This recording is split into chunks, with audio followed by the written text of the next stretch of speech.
Sous un croissant de lune, la sombre forêt marécageuse s'étend au pied d'une haute montagne où se profile la silhouette d'un dragon massif. Le sol étrange de la forêt est humide, parsemé de bois en décomposition et de spores lumineuses flottantes. Sur un grand arbre, une petite masse jaune et brillante s'accroche à l'écorce. Soudain, la masse jaune ouvre deux grands yeux bulbeux et regarde autour d'elle, confuse quant à l'endroit où elle se trouve. Il se souvient de sa vie passée en tant qu'humain, faisant défiler son téléphone dans son lit. Il lisait un manga intitulé La légende des champignons, se demandant pourquoi il n'était pas populaire, avant de s'endormir et de mourir. De retour dans la forêt, il réalise qu'il a été réincarné. Son corps jaune et hérissé tremble sous le choc. Il se calme rapidement, acceptant cela comme un thème narratif courant, et décide d'inspecter les environs pour survivre. Il appelle dans la forêt brumeuse, demandant s'il y a quelqu'un, mais regrette le bruit en remarquant des yeux rouges menaçants brillant dans l'ombre au-dessus. Il voit des moustiques géants au-dessus de l'éau du marais et note le miasme et l'humidité inconfortable de la zone. Malgré l'environnement répugnant, il se sent étrangement à l'aise et confortable physiquement. Il se demande en quoi il s'est transformé exactement, se sentant comme un étrange amas de matière. Soudain, une fenêtre de système holographique s'ouvre devant lui. L'écran affiche son statut. Niveau 1, Mixomi 7, avec le succès créature faible et le trait décomposeur. Une alerte rouge l'avertit que sa santé est critique à 7h30 et que l'autophagie a commencé, lui ordonnant de manger ou d'hiberner immédiatement. Le Mixomi 7 panique alors que sa santé diminue, réalisant qu'il mourra à nouveau s'il ne mange pas bientôt. Il cherche frénétiquement de la nourriture pour empêcher sa santé de chuter. Son écran de statut met en évidence son trait de décomposeur et répète l'avertissement de manger ou d'hiberner. Réalisant qu'il est un décomposeur, il se dit qu'il peut manger le bois sur lequel il se trouve et décide d'essayer. Il étend son corps jaune contre la surface, et celui-ci s'enroule naturellement autour du bois. À sa grande surprise, ça a le goût d'un biscuit détrempé. Pendant 15 minutes, son corps s'étend comme une toile sur l'écorce, faisant des bruits de déglutition en mangeant. Finalement rassasié, il rote. Une alerte système indique qu'il est maintenant niveau 2 avec sa santé restaurée à 35, mais qu'il ne peut plus gagner des XP avec le bois mort pendant 1 heure. Il reçoit également un point de compétence et doit choisir entre améliorer décomposition ou pulsation. Incertain de ce que fait pulsation mais prêt à expérimenter, il lui attribue le point. La compétence passe au niveau 3, et ses veines jaunes se mettent immédiatement à palpiter. Il réalise que la pulsation lui permet de déplacer son protoplasme interne. Il s'émerveille que la connaissance de comment bouger soit apparue dans son esprit, même sans cerveau. Comme le bois n'offre plus d'avantages, il décide de descendre et d'explorer. Il étend son corps gluant le long de la bûche, appréciant la sensation magique de pouvoir changer de forme à volonté. Alors qu'il pend, il aperçoit un grand champignon violet poussant sur le sol. Alors qu'un humain pourrait mourir en le mangeant, ses instincts de Slim lui disent que le champignon est un mets de choix. Il glisse sur le sol, se concentrant sur le chemin le plus court vers le repas. Malgré leur lenteur, les Mixomi 7 sont des explorateurs efficaces, encore meilleurs pour optimiser les itinéraires que les ingénieurs humains. Le Mixomi 7 s'approche silencieusement d'un grand champignon violet, sa tige couverte d'étranges taches rouges. Utilisant ses nouvelles compétences de mouvement, il enroule lentement ses vrilles jaunes autour de la tige et grimpe vers le haut. Il atteint le chapeau du champignon et étend son corps dessus, prêt à se régaler. En mangeant le champignon, il a l'hallucination d'être dans un café. Il se voit s'approcher d'une femme aux cheveux roses. Son rendez-vous en ligne qu'il appelle Petit Champignon Pur. La femme, qui lui tourne le dos, demande s'il est l'homme qu'elle attendait. Dans ce fantasme, le protagoniste apparaît comme un homme à tête de Slim en costume, confirmant son identité avec confiance. Le fantasme devient un cauchemar lorsque la femme se retourne. C'est un monstre terrifiant avec plusieurs yeux et une bouche baveuse qui lui fait signe d'approcher. Il hurle, terrifié d'avoir été trompé par une femme toxique. De retour à la réalité, une alerte rouge du système prévient d'une invasion de toxines. Le poison consomme rapidement ses nutriments. Il panique, réalisant que le champignon est vénéneux alors qu'il voit ses points de vie chuter continuellement. Réfléchissant rapidement, il arrache la partie de son corps attachée au champignon pour arrêter la propagation de la toxine. Ça marche. Le système confirme que la toxine est éliminée, mais il a perdu de la masse corporelle et sa santé maximale a chuté de façon permanente à 17. Soulagé mais frustré, il regarde le champignon endommagé. Il décide de le laisser pour l'instant. Il s'esquive en se disant, le général Slim se replie juste pour mieux combattre plus tard. Désespéré de récupérer sa santé perdue, il trouve une souche sûre et commence à manger le bois. Après 15 minutes à se nourrir, le système indique qu'il n'a gagné aucun XP en raison de la limite de temps, mais que sa santé est entièrement restaurée. Il rote, se sentant satisfait et en sécurité. Entièrement rétabli et plein d'énergie, il s'assoit au sommet du bois mort. Il commence sa nouvelle stratégie pour affaiblir lentement l'ennemi. La tactique consiste à manger un peu du champignon vénéneux, se replier sur le bois pour guérir avant que la toxine ne le tue, et répéter le cycle. Il s'approche à nouveau du champignon, nommant cette guerre d'usure projet déplacer la montagne. Avec une détermination renouvelée, il enroule son corps autour de la tige du champignon, confiant qu'avec assez de temps, il pourra le consommer entièrement. Alors qu'il répète le processus, il a de nouveau une hallucination. Cette fois, la femme toxique représentant le champignon a l'air épuisée. Il lui passe des menottes au poignet. Apparaissant comme un homme en costume, il la nargue. Il note que c'est leur 8e rencontre et lui demande si elle va abandonner. De retour à la réalité, le champignon n'est plus qu'une souche ratatinée alors qu'il finit d'en manger le dernier morceau. Une fenêtre système confirme son succès, lui accordant des points d'expérience. Il acquiert également une nouvelle compétence, résistance au poison niveau 1. Il réalise que cette nouvelle résistance lui a permis de tolérer le poison plus longtemps pendant ses tentatives. Cependant, il est déçu de ne pas avoir monté de niveau, car il s'attendait à une expérience significative en venant à bout du champignon. Secouant sa déception, il voit de nombreux autres champignons étranges qui l'attendent. Il décide de simplement continuer à se frayer un chemin à travers la forêt en mangeant. Le protagoniste poursuit son festin en mangeant un champignon paille. La décomposition réussie le fait passer au niveau 3, et il note que le champignon est sans danger. Voulant plus de pouvoir, il mange un dangereux champignon bonnet de moine. Le repas toxique et épicé le fait passer au niveau 4 et améliore sa résistance au poison au niveau 2.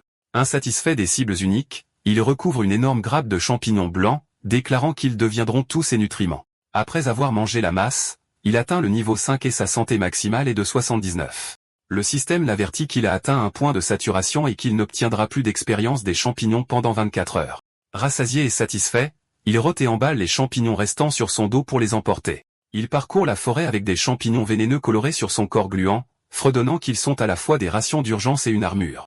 Il compare sa stratégie à un crabe utilisant des anémones de mer pour se protéger, croyant que son déguisement de génie effraiera tous les monstres qui pourraient le manger. Soudain, le vent se lève. Un essaim de frelons géants vrombit au-dessus, transportant de gros morceaux de viande rouge. Le protagoniste se cache dans les hautes herbes, espérant que son camouflage vénéneux fonctionnera et que les insectes terrifiants ne le remarqueront pas. Alors qu'un frelon vole bas avec sa prise, une langue massive jaillit de l'ombre, attrapant l'insecte en plein vol. Une grenouille verte géante est assise sur une bûche, mâchant le frelon. Le protagoniste se fiche de peur, réalisant qu'un autre prédateur mortel est entré dans la zone. Cependant, l'attaque de la grenouille provoque l'essaim. Les frelons géants lâchent leur nourriture et plongent pour attaquer la grenouille. Depuis sa cachette dans l'herbe, le protagoniste observe le chaos. La grenouille est rapidement submergée par le nombre écrasant d'insectes. Un frelon enfonce son dard dans le postérieur de la grenouille, tandis qu'un autre s'accroche à sa tête avec ses mandibules pour une morsure vicieuse. Le protagoniste observe la bataille depuis l'herbe, analysant qu'un seul frelon est plus faible que la grenouille, mais que le nombre écrasant de l'essaim comble l'écart de puissance. Sa peur se transforme en opportunisme alors qu'il se cache, se demandant s'il peut récupérer les restes. Il se dit que les cadavres de monstres donneraient bien plus d'expérience que le bois et les champignons qu'il a mangés. Les frelons envahissent la grenouille verte géante, la piquant et la mordant sans relâche. Dans un geste désespéré pour survivre, la gorge de la grenouille s'illumine de violet. Elle déchaîne une compétence appelée langue renforcée, embrochant plusieurs frelons en plein vol avec une grande vitesse. Cependant, la contre-attaque n'est pas suffisante. D'autres frelons s'accrochent à la mâchoire de la grenouille, y enfonçant leurs mandibules alors qu'elle coasse d'agonie. Le protagoniste continue de regarder depuis l'herbe, témoin de la brutalité de la nature. Soudain, une ombre massive tombe sur la grenouille sur la bûche. La grenouille lève les yeux, confuse, émettant à peine un son. Avant qu'un prédateur ne frappe à une vitesse aveuglante, projetant violemment du sang dans les airs, un oiseau colossal aux plumes rougeâtres et à la queue de serpent est révélé. Ayant facilement attrapé la grenouille avec ses serres et sa queue, la créature terrifiante baisse la tête, son œil rougeoyant fixant le protagoniste tremblant, voyant à travers son déguisement de champignon. Démoralisé par les monstres mortels, le protagoniste abandonne, invitant sarcastiquement l'oiseau à le manger tout en se plaignant que ce jeu est déséquilibré. Le reflet du protagoniste est visible dans l'énorme pupille de l'oiseau, soulignant à quel point il est minuscule par rapport à ce prédateur suprême. L'oiseau incline la tête, se désintéressant de la petite masse peu appétissante, et s'élance du sol avec une grande force pour prendre son envol. Le vent du décollage de l'oiseau est si puissant qu'il projette le protagoniste au loin. Il tourbillonne dans les airs, subissant 30 points de dégâts alors que son camouflage de champignons est dispersé. La forêt retrouve lentement son silence alors que les feuilles se posent, la menace massive ayant disparu. Sous le croissant de lune, le vaste paysage de montagnes et de forêts semble paisible mais d'une taille intimidante. Le protagoniste atterrit sur une bûche avec les quelques champignons qui lui restent, tremblant de cette expérience de mort imminente. Il analyse sa place dans cette hiérarchie cruelle, imaginant une chaîne alimentaire avec un oiseau géant au sommet. En dessous se trouvent les bêtes, les animaux et les insectes. Il réalise qu'il est tout en bas, même en dessous des plantes, au même niveau que la terre. Cependant, il réalise que c'est ce statut inférieur qui l'a sauvé. L'écart de puissance entre lui et le monstre était si grand qu'il n'était même pas considéré comme de la nourriture, ce qui lui a sauvé la vie. Il ouvre sa fenêtre de statut. Il est un Mixomycète de niveau 5 avec 79 points de vie, 13 points de compétences non dépensées et des compétences améliorées. Décomposition, niveau 6. Pulsation, niveau 3, et résistance au poison, niveau 2. Malgré sa croissance rapide, il se sent découragé. Après avoir monté de niveau 4 fois en une nuit, son titre est toujours créature faible, et rien n'a fondamentalement changé. Il s'interroge sur son avenir, se demandant comment un simple Mixomycète peut survivre dans un environnement aussi dangereux. Accablé par l'épuisement, il soupire, souhaitant que tout cela ne soit qu'un rêve et qu'il puisse se réveiller en sécurité dans son lit. La nuit finit par passer, et le soleil du matin perce à travers la canopée de la forêt. Soudain, un liquide vert visqueux s'écoule du chapeau de champignon rouge au-dessus, atterrissant directement sur le Slim qui ne se doute de rien. La substance agit comme un acide puissant qui grésille contre le corps jaune du protagoniste, faisant apparaître continuellement des marqueurs de dégâts alors qu'il crie de douleur. Désespéré d'échapper à la sensation de brûlure, il déclenche une nouvelle compétence appelée éruption, qui stimule instantanément son cytoplasme interne pour générer une puissante poussée. La force de la compétence le propulse violemment loin de la bûche, éparpillant sa collection de champignons partout alors qu'il s'écrase au sol. Il se remet rapidement et regarde en arrière pour identifier son agresseur, repérant un grand escargot blanc avec une coquille rouge se déplaçant lentement sur le bois. L'escargot ignore l'agitation et crache un jet de liqueur acide sur un champignon voisin. L'acide agit instantanément, dissolvant le champignon en une boue verte et liquide. L'escargot aspire joyeusement le repas liquéfié tandis que le protagoniste regarde avec dégoût, le traitant d'écargot puant. L'escargot finit de manger et lève les yeux, ses pédoncules oculaires tressaillant en remarquant le Mixomycète en colère. Le protagoniste est furieux, pensant que même si voler de la nourriture est agaçant, faire couler de la salive acide sur son visage et le défigurer presque est totalement impardonnable. Cependant, l'escargot se contente de le regarder avec de grands yeux innocents, émettant un son pitoyable pour paraître inoffensif. Le protagoniste essaie de contenir sa colère, disant à la créature de ne pas jouer la victime ou d'essayer de le manipuler avec sa mignonnerie. L'escargot s'affaisse à côté d'un champignon, l'air incroyablement abattu et continuant de gémir tristement. En voyant la créature si pathétique, la colère du protagoniste commence à s'estomper. Il réfléchit qu'ils ne sont tous les deux que des compagnons d'infortune au bas de la chaîne alimentaire, errant dans le monde en essayant de trouver quelque chose à manger. Il se demande s'il n'est pas trop dur avec l'animal. Poussant un soupir, il décide de laisser tomber l'affaire. Il dit à l'escargot qu'il ne lui compliquera pas la tâche et qu'il peut aller de l'avant et manger, car il y a plein de champignons à partager. L'escargot se redresse immédiatement, applaudissant joyeusement à cette permission. Alors que l'escargot acide aspire joyeusement le champignon liquéfié, le protagoniste observe et commence à laisser son imagination vagabonder. Il se demande si cette situation est un cliché classique d'amitié né d'un combat, que l'on trouve dans les mangas shonen. Il commence à fantasmer sur un avenir où ils formeraient une équipe, combinant leurs forces pour augmenter leurs chances de survie. Son délire s'intensifie jusqu'à les imaginer évoluer ensemble en de puissants guerriers humanoïdes et finalement se tenir côte à côte pour vaincre un grand roi démon grâce à la puissance de leurs liens. Convaincu que les compagnons sont indispensables à la survie, il décide d'agir. Il s'approche de l'escargot blanc et lui propose une alliance. Puisqu'ils sont tous les deux des monstres de bas niveau, il suggère qu'ils fassent équipe et veillent l'un sur l'autre, promettant de s'assurer que l'escargot ait plein de champignons à manger. L'escargot répond par un son aigu, mais au lieu de lui serrer la main, il vomit soudainement un énorme jet de bile acide jaune directement sur le protagoniste. L'attaque prend le Mixomycète complètement au dépourvu. Il subit 12 points de dégâts, ce qui fait chuter sa santé à 62. Se tordant de douleur, il réalise durement que son fantasme était stupide. Les monstres de ce monde ne se soucient pas des sentiments ou de l'amitié. Il n'y a que la relation simple et brutale de manger ou d'être mangé. Admettant qu'il a été dupé par l'apparence pitoyable de l'escargot et réalisant qu'il est plus fort que lui, le protagoniste décide de fuir pendant que la créature est momentanément occupée à manger son vomi. Cependant, l'escargot acide lève les yeux, remarquant que sa proie essaie de partir. Il se retourne immédiatement et commence à le poursuivre, refusant de laisser le Slim s'échapper. Désespéré de survivre, le protagoniste dépense ses points de compétence restants pour améliorer sa compétence de pulsation du niveau 3 au niveau 4. Hurlant qu'il utilise toute sa puissance, il fonce en avant avec une vitesse nouvelle. Les deux créatures lentes s'engagent dans une course-poursuite à grande vitesse sur la bûche. À la grande frustration du protagoniste, il réalise que même avec son amélioration, l'escargot puant égale parfaitement sa vitesse. L'escargot acide prépare sa prochaine attaque, son corps se convulsant alors qu'il accumule de la pression. Soudain, il crache une énorme masse de fluide corrosif, activant sa compétence liqueur acide. L'attaque frappe le protagoniste avec une précision dévastatrice, brûlant son corps jaune et infligeant 27 points de dégâts massifs, le divisant physiquement en deux flaques distinctes. Stupéfait et divisé, le protagoniste se demande momentanément si sa conscience reste automatiquement dans la plus grande moitié de son corps séparé, mais il écarte rapidement cette pensée philosophique car la situation est bien trop critique pour de telles distractions.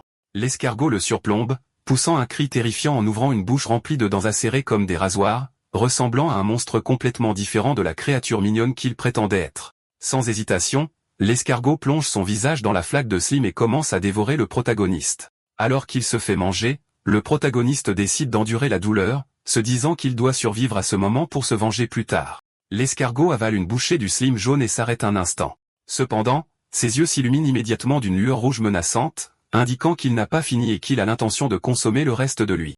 Dans un geste désespéré, le protagoniste enroule secrètement un tentacule autour de la tige d'un champignon vénéneux violet qui se trouve à proximité. Alors que l'escargot se jette en avant, la bouche grande ouverte pour prendre une autre bouchée, le protagoniste active sa compétence éruption. Utilisant la propulsion soudaine, il enfonce le champignon vénéneux directement dans la gueule béante de l'escargot. L'escargot mord dans le champignon toxique. L'effet est instantané. Des veines violettes gonflent sur la peau blanche de l'escargot alors que le poison inonde son système. Il se tord d'agonie, écumant de la bouche alors que la toxine le détruit de l'intérieur. Finalement, l'énorme escargot s'effondre, mort. Le système informe le protagoniste que la cible a été vaincue, lui accordant suffisamment de points d'expérience pour passer du niveau 5 au niveau 6. Reprenant son souffle, le protagoniste explique sa stratégie gagnante. Il avait remarqué que l'escargot utilisait toujours de l'acide pour faire fondre les champignons avant de les manger. Il en a déduit que c'était parce que l'escargot n'avait aucune résistance au poison et ne pouvait pas les manger crus. En lui faisant avaler de force le champignon vénéneux cru, il a exploité sa faiblesse fatale. Le Myxomycète rit à côté du cadavre de l'escargot acide, célébrant son premier monstre tué dans ce nouveau monde. Curieux des récompenses pour la décomposition d'un monstre, il glisse son corps jaune sur la chair blanche de l'escargot. Cependant, il recule rapidement, trouvant la chair de l'escargot collante et dégoûtante. Il se dit de le traiter comme du bœuf ou de la cuisine française et active sa compétence de dissolution pour commencer. Mais au moment où il y goûte, il est horrifié. Il hurle intérieurement que c'est affreux, avec un goût salé et acide et une texture de morve épaisse. L'expérience est si horrible qu'il s'arrête. Une fenêtre du système annonce que la décomposition a échoué et qu'aucun point d'expérience n'a été gagné. Il regarde le cadavre, l'air partagé. Il envisage de le jeter, mais sent que ce serait gâcher une victoire pour laquelle il a risqué sa vie. Il se rappelle qu'il doit devenir plus fort rapidement et ne peut pas se permettre de faire le difficile. Il décide de l'endurer, se pinçant le nez au sens figuré, bien qu'il note qu'il n'en a pas, et se force à avaler cet immonde repas. La forêt se remplit de ses hauts le cœur alors qu'il lutte pour garder cette nourriture dégoûtante, ressemblant à une masse de slime qui buguait. Il se force à continuer, mangeant la chair de l'escargot avec quelques champignons des environs. Quand il a enfin terminé, le système annonce que la décomposition est achevée. Il gagne assez d'expérience pour passer du niveau 6 à 7, et son corps récupère. Malgré l'affirmation du système, il se sent horriblement mal. Il gît dans une flaque fondue près de la coquille rouge vide, se sentant pire qu'avant d'avoir mangé. Il vérifie son écran de statut. Il a 1,4 points de compétences, et ses compétences sont décomposition niveau 6, pulsation niveau 3, résistance au poison niveau 3 et explosion niveau 1. Il analyse ce que ces compétences signifient en pratique, assimilant la décomposition au simple fait de manger. Il traduit cyniquement ses autres compétences. Pulsation, c'est s'enfuir. Résistance au poison, c'est se faire tabasser, et explosion, c'est aussi s'enfuir. Le Myxomycète accepte sa réalité, se disant que se plaindre est inutile pour son espèce. Il imagine les puissants prédateurs de la forêt, comme le frelon géant, en géant musclé. Il se dit qu'avec ses faibles statistiques, il ne pourrait pas les provoquer même s'il avait des compétences d'attaque. Se concentrant sur sa survie, il décide d'améliorer à nouveau sa compétence de pulsation. La compétence passe au niveau 4, et il teste avec impatience à quel point il est devenu plus rapide. Il pousse son corps de slime aussi vite que possible, mesurant son déplacement sur le bois. Il découvre que sa nouvelle vitesse de pointe est de 20 cm par seconde. Cependant, quand il calcule que cela ne fait que 0,78 km par heure, il désespère, réalisant qu'il est toujours incroyablement lent malgré ses efforts. Une semaine plus tard, le protagoniste se prélasse à l'intérieur d'une bûche creuse, tenant un champignon rouge. Il se dit que même si la bûche était sûre, il a épuisé la nourriture locale et n'a gagné que 2 niveaux. Il est temps de trouver une nouvelle base. Avant de partir, il décide de faire une dernière grande collecte pour remplir son estomac et son inventaire. Il active la recherche. En aplatissant son corps en un réseau de veines, il peut explorer plusieurs directions à la fois. Sa portée de recherche augmente avec ses points de vie.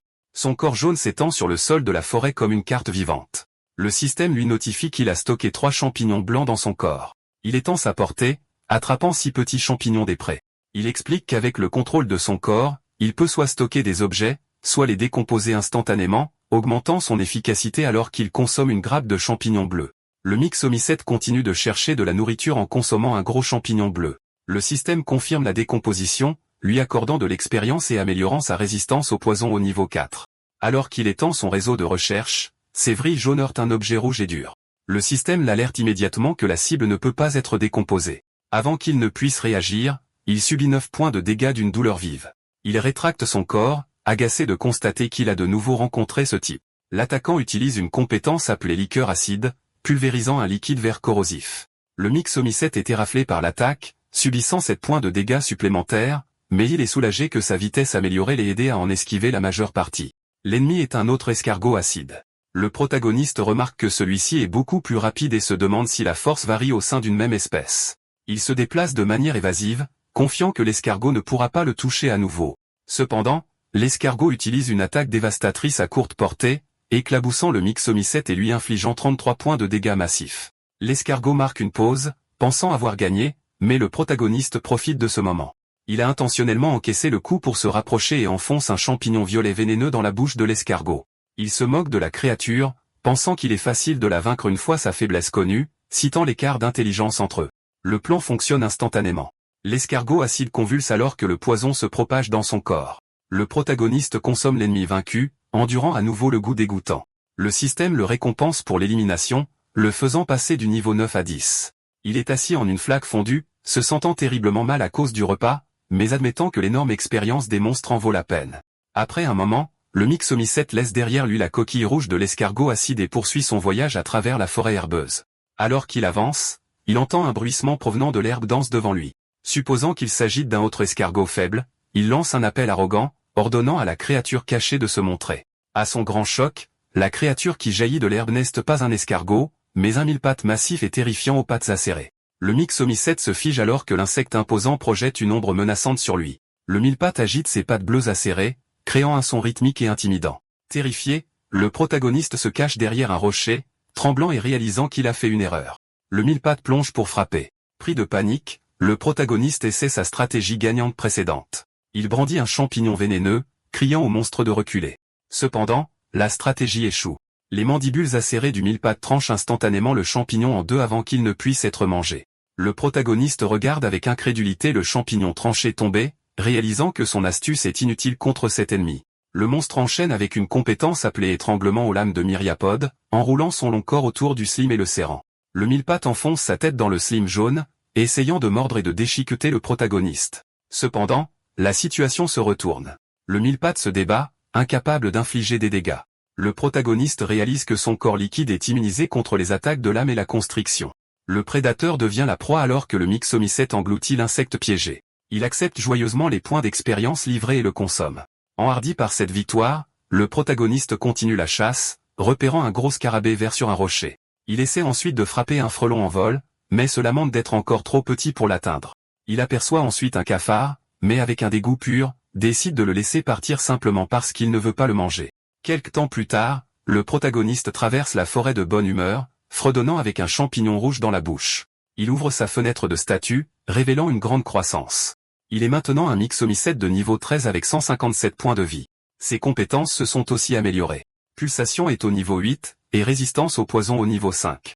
Il s'adosse à de la mousse, content de la vitesse à laquelle il monte de niveau depuis qu'il mange de la viande et se sentant à nouveau confiant en ses capacités. Le Mixomycète visualise sa place dans la chaîne alimentaire, au-dessus des insectes, mais toujours en dessous des lézards, des grenouilles et de l'oiseau terreur. Il décide qu'il est temps de viser plus haut et de chasser des cuisses de grenouilles géantes.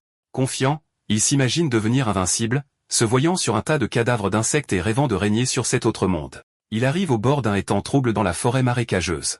Il observe Léo, se demandant si des ressources précieuses sont cachées en dessous et s'il peut y plonger pour explorer. Décidant d'apprendre par la pratique, il plonge une vrille jaune dans Léo.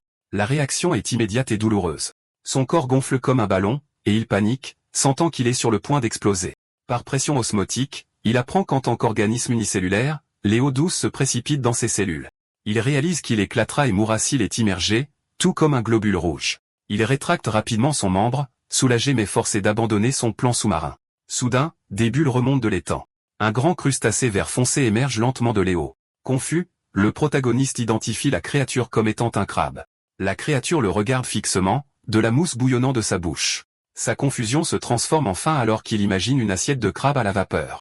Après tant d'insectes dégoûtants, il pense avec enthousiasme que c'est enfin de la nourriture normale. Il essaie de tromper la créature en l'appelant depuis la rive d'une voix amicale pour se faire des amis. Cependant, le crabe l'ignore et grimpe sur un rocher escarpé dans les hauts. Il s'y assoit, soufflant des bulles par la bouche. Il réalise que le crabe ne viendra pas à lui. Il décide que risquer sa vie dans les hauts ne vaut pas la peine. Au lieu de ça, il prévoit de dissoudre des champignons vénéneux et de verser la toxine dans les hauts pour tuer le crabe à distance. Le crabe géant des marais utilise un barrage de bulles, tirant un jet d'eau à haute pression de sa bouche.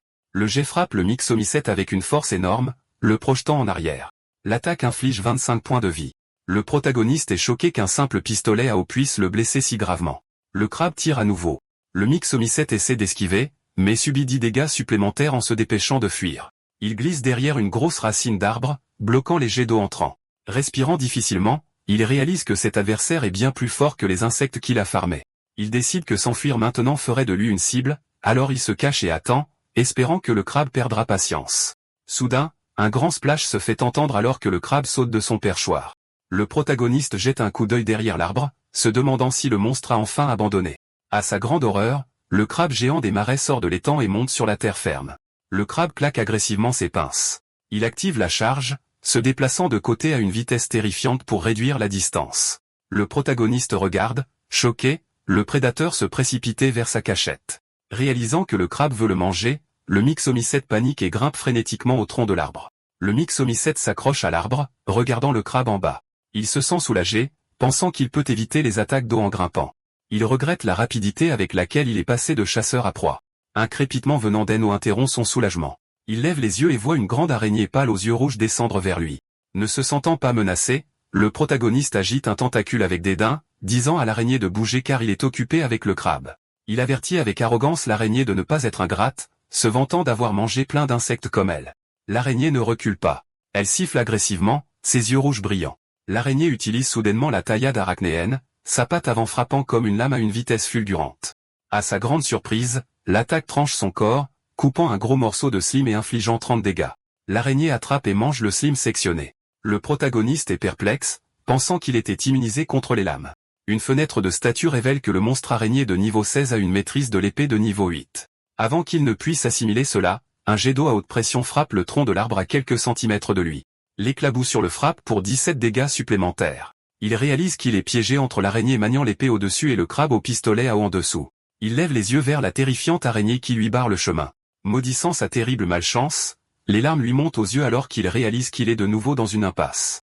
Au sol, le crabe géant des marais vise et tire un autre barrage de bulles vers le haut de l'arbre. Le protagoniste esquive à la dernière seconde. Le jet d'eau le manque et frappe le monstre araignée en plein visage. La force de l'explosion fait tomber l'araignée de l'arbre. Le monstre araignée atterrit en bas, furieux de cette attaque non provoquée. Il riposte immédiatement en projetant un jet de toile blanche sur le crabe. Le tir de soie d'arachnide frappe le crabe géant des marais, entravant ses mouvements. Saisissant l'opportunité, le monstre araignée saute et utilise la taillade arachnéenne sur la carapace dure du crabe. Le crabe se défend avec la carapace de crustacé, durcissant sa coquille pour bloquer la patte de l'araignée.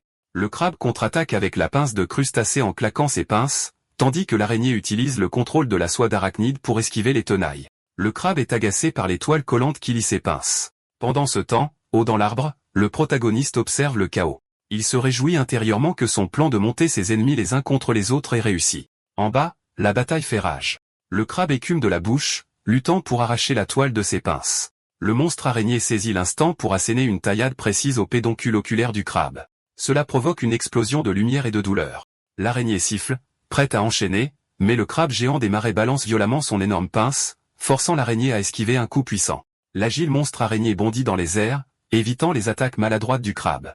Le crabe géant des marais se débat au sol, son énorme pince liée par une épaisse toile blanche. Profitant de l'immobilité du crabe, l'araignée utilise le contrôle de la soie d'arachnide, se déplaçant à une vitesse fulgurante pour envelopper le crustacé dans une prison de soie. Le crabe est bientôt sans défense et entièrement encoconné tandis que l'araignée grimpe sur sa carapace pour crier victoire. Depuis l'arbre, le protagoniste, le myxomycète, regarde avec surprise. Il pense que le crabe puant est ficelé comme un tourteau du supermarché et est stupéfait que la petite araignée ait retourné la situation contre le plus grand prédateur. L'araignée se penche sur le visage du crabe, prête à se régaler. Le crabe la regarde fixement, de la mousse bouillonnant de sa bouche. Les bulles s'accumulent rapidement, brillant d'une étrange pression. Soudain, une énorme lame d'eau comprimée jaillit de la bouche du crabe dans un bruit assourdissant, fendant l'air. L'attaque crée un tourbillon de lames d'eau, déchiquetant instantanément le cocon de soie. Pris dans l'explosion, le monstre araignée est immédiatement découpé en morceaux en plein vol. La contre-attaque désespérée du crabe déchaîne une tempête de lames d'eau dans toutes les directions. Une lame d'eau perdue tranche le tronc de l'arbre, manquant le protagoniste de quelques centimètres. Il frissonne, réalisant que l'instinct de survie du crabe a déclenché un pouvoir caché dévastateur. En bas, le crabe géant des marais s'effondre d'épuisement, crachant un dernier faible jet d'eau alors que son adrénaline retombe. La bataille se termine avec le monstre araignée en un tas de membres et le crabe gisant immobile, vidé de son énergie. Le protagoniste jette un coup d'œil derrière les racines de l'arbre, attendant que les terrifiantes attaques d'eau cessent avant de bouger. Une fois la bataille chaotique à trois terminée, la forêt redevient silencieuse. Le monstre araignée est en morceaux, et le crabe géant des marais gît, impuissant, dans sa toile. Voyant que le danger est passé, le protagoniste, le Mixomycète, sort de sa cachette. Il s'approche du crabe immobilisé, se moquant de lui pour avoir gaspillé son énergie à tirer de l'éau sauvagement et finir dans un état pathétique. Cependant, il est confronté à un dilemme sur la façon d'achever la robuste créature. L'étouffer est trop dangereux, et il ne peut pas forcer des champignons dans sa bouche fermée. Il décide d'agir rapidement avant que le crabe ne récupère. Cherchant une arme, son regard se pose sur un gros rocher lourd à proximité. Il étend son corps sur la pierre en essayant de l'absorber dans son inventaire en utilisant l'espace de Slim, mais une erreur système s'affiche, espace insuffisant. Il réalise que la taille de son stockage dépend de ses points de vie, qui sont trop bas après la bataille pour que le rocher puisse y entrer. Choisissant l'élimination plutôt que son trésor, il vomit toute sa collection de champignons pour libérer de l'espace dans son inventaire. Son inventaire vidé, il réussit à absorber l'énorme rocher dans son corps. Le poids immense fait bomber son corps jaune, et il heurte le sol avec un bruit sourd. Il se plaint du poids mais continue, traînant son corps lourd rempli de pierres. Il grimpe lentement à l'arbre, se positionnant bien au-dessus du monstre piégé. Il regarde le crabe en bas, déclarant qu'il est venu lui prendre la vie. Utilisant la gravité, le protagoniste lâche l'arbre et tombe comme une pierre vers la cible. Le crabe géant des marais lève les yeux, terrifié, vers l'objet jaune massif qui tombe du ciel. Dans un dernier effort, il tire un ultime jet d'eau à haute pression de sa bouche. Le jet d'eau frappe le rocher et le Slim en chute, mais son élan est trop puissant. Le protagoniste endure les dégâts, déterminé à écraser son ennemi. Le crabe se prépare à l'impact alors que l'ombre s'abat sur lui. Avec un fracas assourdissant, le Slim rempli de roches s'écrase sur la carapace du crabe, créant une onde de choc massive. La poussière retombe, révélant le protagoniste sur la carapace écrasée du crabe. Le système confirme l'élimination, lui octroyant assez d'expérience pour le niveau 14 et 0,5 points de compétence. Fou de joie de sa survie et de sa victoire, le protagoniste rit comme un dément, célébrant son triomphe en tant que dernier survivant. Sans perdre un instant, il s'installe sur sa proie fraîchement tuée, annonçant joyeusement qu'il est temps de festoyer. Le protagoniste, le Slim, se prépare avec impatience à savourer son repas durement gagné, assis sur la carapace retournée du crabe comme un chef. Il dispose les organes et les œufs du crabe dans la carapace comme dans un bol de soupe et utilise un morceau de pâte comme ustensile, ignorant les restes de l'araignée. Il trempe la chair blanche du crabe dans les riches œufs jaunes, prêt à se régaler. Sa première bouchée le submerge de saveur. Après des jours à manger du bois moisi, des escargots et des insectes, le goût frais des fruits de mer est une explosion de saveur dans son esprit. Des larmes coulent sur son visage gluant alors qu'il réalise que la bonne nourriture guérit l'âme. Il renouvelle son vœu de survivre dans ce monde dangereux pour trouver de la nourriture encore plus délicieuse. Il mange tout, ne laissant aucun reste, et s'allonge sur une bûche, repu et satisfait. Une fenêtre de statut indique qu'il est maintenant niveau 14 avec 168 points de vie. Il se sent complètement rechargé et plein d'énergie. Sa faim apaisée, le protagoniste décide d'utiliser sa nouvelle énergie pour une expérience. Il s'assoit devant un rocher, se concentrant sur la structure interne de son corps. Il contracte fermement les muscles de son corps, forçant de toutes ses forces. Son unique œil sort de son orbite sous la pression alors qu'il essaie d'expulser quelque chose, hurlant intérieurement sous l'effort. Haletant, il fixe le rocher, ordonnant à la puissance de se manifester. Il se souvient de l'attaque de barrage de bulles du crabe, en déduisant que les compétences peuvent s'apprendre par la pratique. Le crabe a compressé les eaux pour la projeter, et il se dit qu'un Slim devrait pouvoir en faire autant. Avec une détermination renouvelée, il comprime à nouveau ses fluides internes, incantant pour que l'attaque apparaisse. Le protagoniste essaie de copier l'attaque du crabe en comprimant son corps. Il force, mais seuls quelques jets faibles jaillissent de son derrière dans la mauvaise direction. Il réessaie, visant vers l'avant avec des bruits d'effort, mais le liquide jaune ne fait que couler faiblement. Épuisé, il se liquéfie en une flaque. Il se plaint de ne pas pouvoir contrôler la direction ou la force du liquide, se sentant vaincu, mais sa frustration se transforme en détermination. Refusant d'échouer, il tend tout son corps, compressant ses fluides internes jusqu'à la limite. Soudain, un jet de fluide jaune à grande vitesse jaillit de son corps avec une force immense, activant sa compétence explosion de niveau 1. Le projectile frappe la carapace du crabe, y perçant un trou. Le système annonce que sa compétence explosion a évolué en une nouvelle attaque, jet de cytoplasme. Le système explique que la compétence utilise son cytoplasme interne pour lancer sa propre masse corporelle comme un projectile. Le protagoniste rit, ravi de pouvoir faire évoluer ses compétences par la pratique. Il s'arrête, soudainement inquiet. Il se souvient que ses compétences précédentes avaient un temps de recharge de 5 minutes et se demande si c'est aussi le cas pour cette attaque. Pour le vérifier, il tire rapidement 2 autres projectiles. À sa grande joie, il tire un barrage rapide, perçant la carapace du crabe à plusieurs reprises. Le système confirme que la compétence n'a pas de temps de recharge. Après avoir tiré en continu, la compétence passe au niveau 2. Cependant, il réalise le lourd coup de ce pouvoir.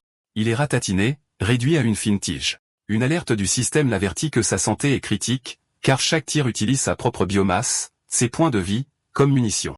Il réalise que sans magie, son corps est sa seule ressource de combat. Un peu déçu de ne pas pouvoir être un mage, il mange le crabe pour récupérer la masse perdue. En mangeant, il a une idée. Si manger le régénère, que se passerait-il s'il mangeait les parties de lui-même qui ont été coupées plus tôt? Il cherche et trouve un gros morceau de son slime jaune sur l'herbe. Le morceau semble étonnamment grand, et il se demande s'il a perdu autant de masse quand l'araignée l'a tranché. Pour tester sa théorie, il met le morceau séparé en contact avec son corps principal, activant la récupération. En absorbant le morceau, il fait l'expérience de souvenir du point de vue de celui-ci. Il se voit combattre l'araignée et lâcher le rocher, mais de l'extérieur, réalisant que le morceau sectionné avait sa propre conscience.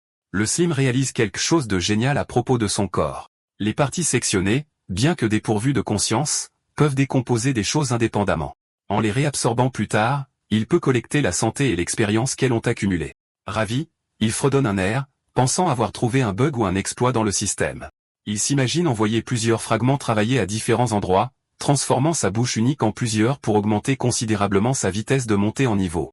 Il teste immédiatement cette théorie en utilisant la division. Un morceau de son corps jaune se sépare, lui coûtant 10 points de vie, mais son corps principal et la partie divisée semblent faibles. Il réalise une limitation. Si sa santé tombe en dessous de 30, il entre dans un état de famine dangereux.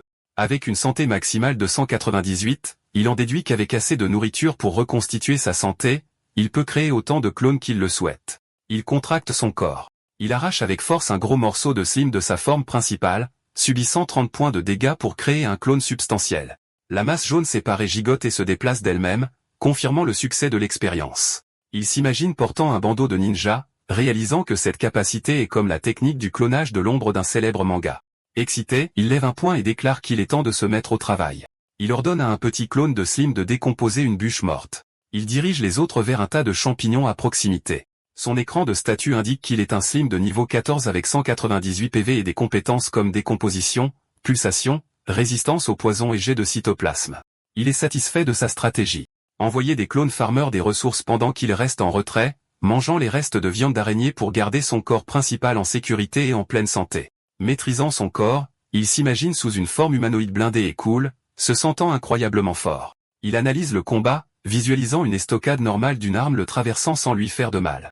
Il en déduit que même un coup tranchant normal ou une puissante lame d'énergie échouerait, car son corps liquide se reconnecterait simplement. Il conclut que les attaques physiques ne peuvent pas le menacer, mais son expression devient sérieuse alors qu'il songe à la seule chose qu'il craint encore. Il contemple son immunité physique, se demandant s'il est invincible. Il s'imagine être frappé par une attaque magique, se demandant si la magie pourrait le tuer puisque les attaques physiques échouent. Il se demande s'il n'a pas encore vu de magie parce que ce monde n'est qu'un règne animal plus sauvage. Il tend un piège dans les hauts troubles en utilisant de petits morceaux de son corps jaune comme appât pour attirer des proies. Un crabe des marais géants jaillit de Léo, attrapant l'appât. Cependant, il a laissé une traînée de morceaux de slime menant de Léo à l'herbe. Un groupe de crabes suit la piste de nourriture, ignorant qu'ils sont conduits dans une zone de mise à mort. Les crabes continuent de se régaler des masses jaunes, s'enfonçant plus loin dans les terres. Haut dans les airs, ils s'accrochent à un arbre, observant les crabes se rassembler en bas alors qu'ils terminent la piste d'appât. Les crabes lèvent soudainement les yeux, remarquant une ombre massive s'abattre sur eux. Il pousse à nouveau la branche d'arbre, utilisant la gravité comme son arme. La branche s'écrase avec une force dévastatrice, écrasant instantanément les crabes. Il célèbre sur la branche tandis que le système envoie une rafale de notifications. Vaincre 6 crabes d'un coup lui donne assez d'expérience pour passer du niveau 14 au niveau 15. Il se laisse tomber au sol, achève les survivants avec un rocher et se prépare à manger. Après avoir décomposé la chair de crabe, sa santé est entièrement restaurée. Il regarde les carapaces propres, satisfait de sa méthode de farming efficace. Maintenant à un niveau supérieur, il décide de s'entraîner au combat, installant une carapace de crabe contre un rocher comme cible. Dans son esprit, il est un pistolero cool se préparant à tirer une compétence qu'il appelle barrage plasmodial. En réalité, il déchaîne une tempête rapide de balles de slime jaune, criblant la cible avec vitesse et force. La cible fume sous l'impact, et le système annonce que sa compétence barrage plasmodial, jet de cytoplasme, est passée du niveau 5 à 6. Cependant, l'entraînement intensif a un coût. Le protagoniste est montré ratatiné et desséché, sa santé étant extrêmement basse car il a utilisé sa propre masse corporelle comme munition. Alors qu'il mange un champignon pour se remettre de l'état d'autophagie, il note qu'après 2 jours d'entraînement intensif, la puissance et la précision de ses attaques se sont considérablement améliorées. Il analyse son endurance, notant qu'il ne peut tirer que 30 jets de cytoplasme avant que sa santé ne soit en danger. Il se demande comment les rendre plus mortels sans utiliser davantage de son corps. Une idée lui vient alors qu'il ramasse un champignon vénéneux et un rocher, décidant d'ajouter des ingrédients à ses munitions. Il émet l'hypothèse qu'envelopper un champignon vénéneux dans le projectile de slime peut infliger des dégâts de poison à distance. De même, enrober un rocher de slime augmentera considérablement l'impact physique du tir. Il teste cela immédiatement, tirant un projectile infusé de roche qui frappe la cible avec un grand craquement, prouvant sa puissance. Satisfait, il se qualifie avec arrogance de génie pour avoir inventé une attaque aussi polyvalente. Un doux roucoulement interrompt sa célébration. Il voit une étrange lumière dans le creux d'un arbre voisin et se demande si c'est un oiseau ou des lucioles. Curieux, il s'approche de l'arbre pour enquêter sur le bruit. Il grimpe le long du tronc et jette un œil directement dans le trou lumineux. À son grand choc, il se retrouve face à face avec une chouette spectrale d'un bleu éclatant. Son aura magique le terrifie. Il panique instantanément, hurlant intérieurement. Sa pire crainte s'est réalisée. Il a trouvé un monstre qui peut utiliser la magie. Craignant un sort, il se laisse tomber de l'arbre et s'éloigne frénétiquement pour s'échapper. Mais la chouette ne le poursuit pas. Elle reste tranquillement dans l'arbre, le regardant fuir. Ce n'est pas une bête sauvage, mais une compétence magique appelée scrutation symbiotique. Au loin, une femme humaine regarde à travers sa main comme avec une longue vue. Son œil droit brille de la même lumière bleue que la chouette, montrant qu'elle partage sa vision. Elle monte un grand sanglier en armure avec 2 autres aventuriers. Quand un homme barbu lui demande si elle a trouvé quelque chose, elle baisse la main et répond qu'elle n'a rien vu d'important, juste un petit monstre étrange. Le groupe d'aventuriers humains se déplace à travers la forêt. L'éclaireuse aux cheveux roses trouve étrange qu'il n'ait vu aucun monstre de haut niveau.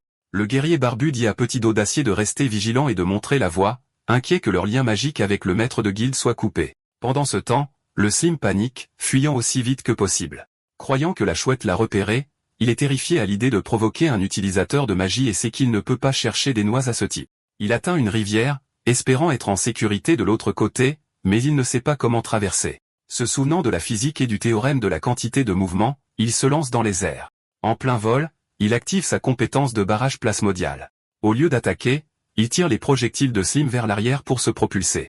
La manœuvre fonctionne, mais lui coûte 80 points d'autodégâts alors qu'il est propulsé vers l'avant. La force le propulse à travers les arbres, lui faisant franchir la rivière facilement. Il s'écrase de l'autre côté, épuisé mais soulagé, pensant avoir échappé au danger. Il mange du bois mort pour récupérer sa santé, réalisant que bien que fort pour son niveau, un adversaire de rang supérieur le tuerait instantanément. Soudain, une pression terrifiante s'abat sur lui, une aura sombre, d'un rouge flamboyant. Il se fige, sentant une présence plus terrifiante que l'oiseau de terreur à queue de serpent. Il suppose que la chouette magique l'a trouvé. Il se retourne lentement, mais réalise que la source de la peur n'est pas la chouette. Gisant sur le sol de la forêt se trouve une griffe colossale sectionnée avec des écailles blanches et un ongle noir. Elle est assez massive pour écraser les arbres sous elle. Il regarde, confus, son unique œil essayant de comprendre ce qu'il voit, un doigt géant. Sa peur se transforme en une avidité euphorique. Il voit le membre comme un légendaire doigt d'or, un terme de roman pour un power-up de triche. Il sait que s'il absorbe cette partie de monstre de haut niveau, il gagnera une puissance immense et pourrait même connaître une évolution massive. Il rit comme un dément de sa chance. Il essaie immédiatement de consommer le doigt d'or, étalant son corps sur les écailles et activant sa compétence de dissolution pour absorber son pouvoir. Il enroule ses tentacules de slime autour de l'objet, essayant de décomposer la surface. Cependant, il a du mal à le digérer, trouvant le processus difficile et douloureux. Une alerte système clignote. Décomposition échouée. Sa compétence est trop faible ou l'écart de niveau est trop grand. L'invulnérabilité de la cible se déclenche, et sa puissance écrasante repousse ses cellules. Au lieu de gagner de l'expérience, il subit des dégâts continus, 10, 20, 10, alors que l'énergie du doigt le brûle. Réalisant qu'il est en train de se tuer, il active l'autotomie, rompant la connexion pour s'échapper. Un morceau de son corps est projeté alors qu'il recule après ce repas raté. Il regarde le doigt avec regret, ne voyant que de minuscules points d'expérience plus 1. Il se maudit de ne pas avoir amélioré sa compétence de décomposition. Il se lamente sur sa situation, ayant l'impression d'avoir un grand trésor qu'il ne peut pas utiliser. Il réalise qu'il ne peut pas le décomposer, et son inventaire est trop petit pour le transporter. Il décide de le laisser, de farmer des niveaux pour maximiser sa compétence, et de revenir le chercher plus tard. Au moment où il établit ce plan, le sol se met à gronder violemment sous lui. Le doigt sectionné s'active soudainement, brillant d'énergie et décollant du sol. Il déchire la terre, s'envole droit vers le ciel et traverse la canopée de la forêt. Il regarde, choqué, son doigt d'or s'envoler de lui-même. Le décollage envoie des ondes de choc et des débris dans les airs. Il repère une explosion se dirigeant vers lui, réalisant qu'il est pris entre deux feux. L'explosion frappe le sol près de lui, créant un immense cratère. Il survit à peine, tremblant après l'événement. Terrifié par la puissance dont il a été témoin, il se blottit sous une racine d'arbre, se lamentant sur la peur que ce monde inspire. Il réalise que plus il voyage, plus il se sent insignifiant. Il abandonne son arrogance et retourne à ses origines, se cachant et décomposant du bois mort pour devenir plus fort en toute sécurité. Sous lui, la terre révèle des vers, des gemmes, et un monstre mimique enfoui attendant dans le noir. Profondément sous terre, le doigt sectionné a atterri après s'être frayé un chemin à travers la terre. Dans l'obscurité, le doigt reste silencieux avant d'éclater d'une terrifiante aura rouge et noire, révélant que ce n'est pas juste une partie du corps, mais quelque chose de sinistre et de vivant. Le Slim consulte sa carte mentale. Le doigt d'or est loin au nord-est, et la chouette magique au sud-ouest, le plaçant dans une zone sûre au sein de la forêt dense. Il trouve un arbre épais pour établir une base temporaire, prévoyant de se reposer et de récupérer ses clones le lendemain. Avec sa compétence de dissolution, il s'attache au tronc et commence à fondre à travers l'écorce. Il prévoit une entrée étroite pour bloquer les gros monstres tout en rendant l'intérieur spacieux et confortable. Il s'imagine portant un casque de chantier et commence avec enthousiasme son projet d'excavation. Il dissout le bois couche par couche, creusant un tunnel profond dans l'arbre. Pour la lumière, il plante un champignon lumineux, qui émet un poison faible avec sa lueur bleue.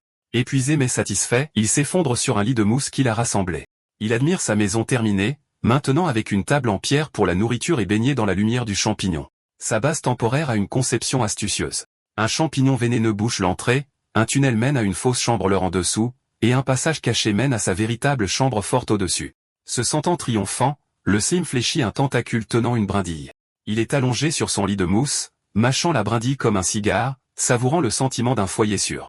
Sa relaxation est interrompue par un bourdonnement rythmique fort qui vibre à travers le bois, l'agaçant.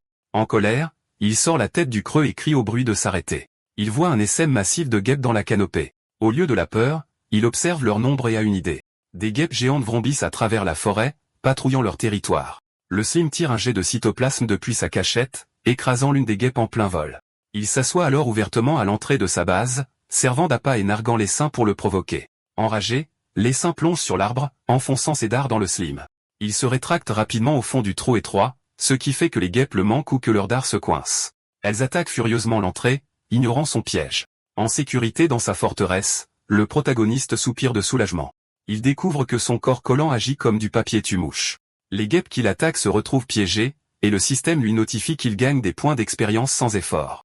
Voyant que son plan fonctionne, il devient plus ambitieux. Il cesse d'attaquer et laisse deux survivantes s'envoler. Il les suit discrètement à travers la forêt jusqu'à un énorme nid de guêpes, haut dans la canopée. Depuis une branche, il observe leur base.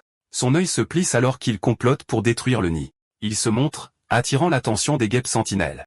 Les sentinelles libèrent un signal de phéromones, alertant la colonie. Un bourdonnement assourdissant emplit l'air alors que des milliers de guêpes se déversent à l'extérieur. Il ne bouge pas, pensant que puisque les piqûres sont inutiles contre son corps, plus d'ennemis signifie simplement plus de points d'expérience. Mais les guêpes utilisent une stratégie inattendue. Elles l'assaillent, formant une boule vibrante compacte et battant des ailes à l'unisson. La friction crée une chaleur intense, comme dans un four. Un avertissement du système clignote. La température est critique, et ses cellules sont en train de mourir. Il panique, subissant des dégâts continus, choqué que les guêpes puissent le cuire vivant. Refusant de se laisser cuire, le Mixomycète riposte avec son barrage plasmodial. Les projectiles de Slim déchiquettent les guêpes ouvrières et brisent leur formation. Le combat bascule lorsqu'un nouvel ennemi apparaît, une unité lourde qui bloque ses tirs avec un bouclier en cire d'abeille. L'insecte blindé charge, son bouclier ambré déviant les balles de Slim autrefois mortelles. Il s'accroche à la branche, réalisant que les gardes principaux de la ruche sont bien plus forts que les éclaireuses qu'il a combattues plus tôt. Son œil s'écarquille de stupeur. Il aperçoit un insecte unique à la fourrure blanche tenant un bâton en bois. Il agite son bâton, conjurant un cercle magique lumineux au-dessus de sa tête. La compétence d'invocation d'essaim s'active. Une armée massive descend de la ruche, s'abattant sur le Slim terrifié. La hiérarchie ennemie est claire. Guêpes ouvrières, garde guêpes défensives, et un commandant guêpe mage. Il tremble, réalisant qu'il fait face à une forme évoluée utilisant la magie, sa plus grande peur. La guêpe mage donne froidement un ordre. Les gardes guêpes blindés plongent vers le Slim pour l'exécuter. Il déchaîne son barrage plasmodial, tirant un fluide jaune sur l'armée qui approche. L'attaque est efficace, projetant les insectes du ciel à travers la canopée. Mais le nombre écrasant d'ennemis l'oblige à tirer sans arrêt, drainant sa biomasse. Sa santé baisse de 10 points par tir, et son corps se ratatine. Pour soutenir l'assaut, il utilise une stratégie astucieuse. Tout en tirant, il s'ancre à la branche et utilise la décomposition pour drainer les nutriments du bois, régénérant 10 PV par cycle pour compenser le coup. Malgré ses munitions infinies, les gardes guêpes continuent leur attaque. L'une d'elles lève son bouclier en cire d'abeille, déviant les tirs. Il est frustré, sachant qu'il a besoin de sa dernière pierre pour renforcer un projectile et briser leur défense. Voyant ses attaques échouer, 2 gardes guêpes plongent pour finir le travail. Elles s'écrasent sur lui, poignardant son corps gluant, mais le contact physique est sa spécialité. Il se moque des soldats de s'être livrés à lui alors que son corps les emprisonne. Les gardes se retrouvent coincés dans le fluide, leur armure se dissolvant alors qu'il les décompose vivantes. Après avoir décomposé les ennemis, il décide de récupérer le butin. Son inventaire se met à jour avec des lances et une aiguille de guêpe provenant des gardes, mais une alerte système l'avertit que son stockage est plein, il doit donc utiliser les objets maintenant. Il improvise, enveloppant une lance de guêpe acérée dans son slim pour en faire un noyau de projectile. Il la fait tourner rapidement pour plus de stabilité et de puissance. Il tire le projectile amélioré sur une garde guêpe. Il brise le bouclier en cire d'abeille et embroche le soldat derrière. Voyant sa garde détruite, la guêpe mage réalise que ses défenses sont percées. Elle agite son bâton. Obéissant, les saints entiers ont la formation et retournent à la ruche, abandonnant l'assaut. Il reste sur la branche, les regardant partir. Il ricane, croyant qu'elles se sont retirées parce qu'elles craignaient sa puissance. D'accord, c'est la fin de l'histoire. Merci d'avoir regardé. À la prochaine.